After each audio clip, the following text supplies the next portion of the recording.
Hello everyone, welcome to Legal Update. Today's topic for discussion is From Duty to Dishonor.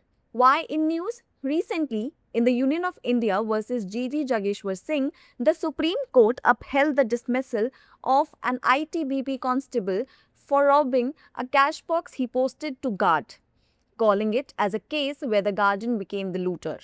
Background of the case: the respondent was recruited as a constable in ITBP in 1990. On the night of 4th July 2005, he was deployed to guard cash boxes meant for disbursement to company personnel. He allegedly broke open the lock, stole the money, and fled from the post. An FIR was registered and court of inquiry found him guilty. After summary court proceedings, he was dismissed on 14th November 2005.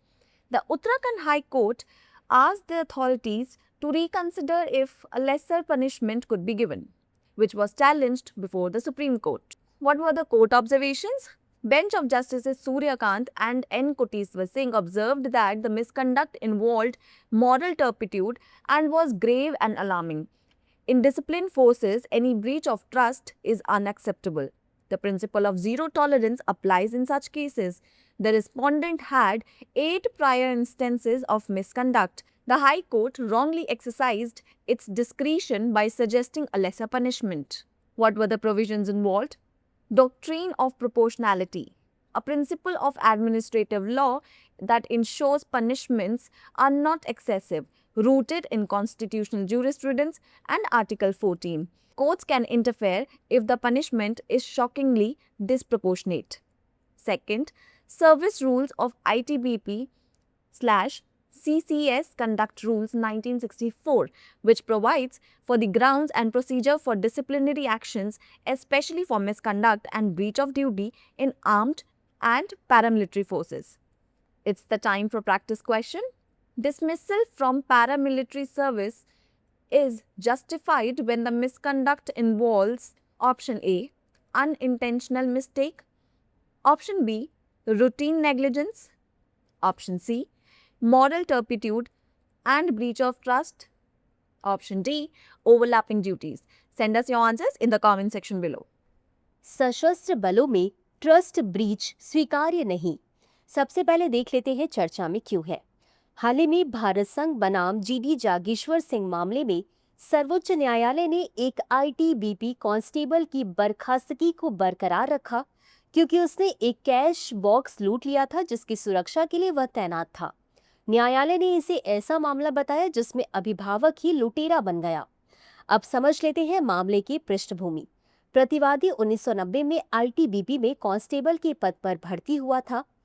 4-5 जुलाई 2005 की रात को उसे company कर्मियों को वितरित किए जाने वाले नकदी बक्सों की सुरक्षा के लिए तैनात किया गया था। उसने कथित तौर पर ताला तोड़कर पैसे चुराए और चौकी से भाग गया।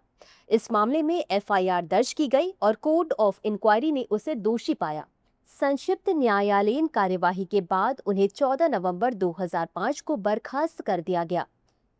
उत्तराखंड उच्च न्यायालय ने प्राधिकारियों से इस बात पर पुनर्विचार करने को कहा कि क्या कम सजा दी जा सकती है, जिसे सर्वोच्च न्यायालय में चुनौती दी गई। न्यायालय की टिप्पणी। न्यायमूर्ति सूर्यकांत और न्यायमूर्ति एन कोटेश्वर सिंह की खंडपीठ ने कहा कि यह कदाचार नैतिक पतन से जुड़ा है और गंभीर तथा चिंताजनक है। अनुशासित बलों में किसी भी प्रकार का विश्वासघात अस्वीकार्य है। ऐसे मामलों में शून्य सहनशीलता का सिद्धांत लागू होता है। प्रतिवादी पर पहले भी कदाचार के 8 मामले दर्ज थे। उच्च न्यायालय ने कम सजा का सुझाव देकर अपने विवेक का गलत इस्तेमाल किया। शामिल प्रावधान। आनुपातिकता का सिद्धांत। प्रशासनिक कानून का एक सिद्धांत जो सुनिश्चित करता है कि दंड अत्यधिक न हो। संवैधानिक न्यायशास्त्र और अनुच्छेद 14 समानता का अधिकार में निहित है। यदि दंड अत्यधिक अनुपातहीन है तो न्यायालय हस्तक्षेप कर सकता है। आईटीबीपी के सेवा नियम या सीसीएस आचरण नियम 1964। अनुशासनात्मक कार्रवाई विशेष रूप से सशस्त्र अर्धसैनिक बलों में कदाचार और कर्तव्य के उल्लंघन के लिए आधार और प्रक्रिया प्रदान करते हैं। अब बारी है आज के अभ्यास प्रश्न की। अर्धसैनिक सेवा में बर्खास्तगी तब उचित है जब कदाचार में निम्नलिखित शामिल हो। 1. अनजाने में हुई गलती। B. नियमित लापरवाही। सी नैतिक पतन और विश्वासघात, डी कर्तव्यों का ओवरलैपिंग? इस प्रश्न का उत्तर कमेंट बॉक्स में जरूर दें। आज के लिए बस इतना ही। धन्यवाद।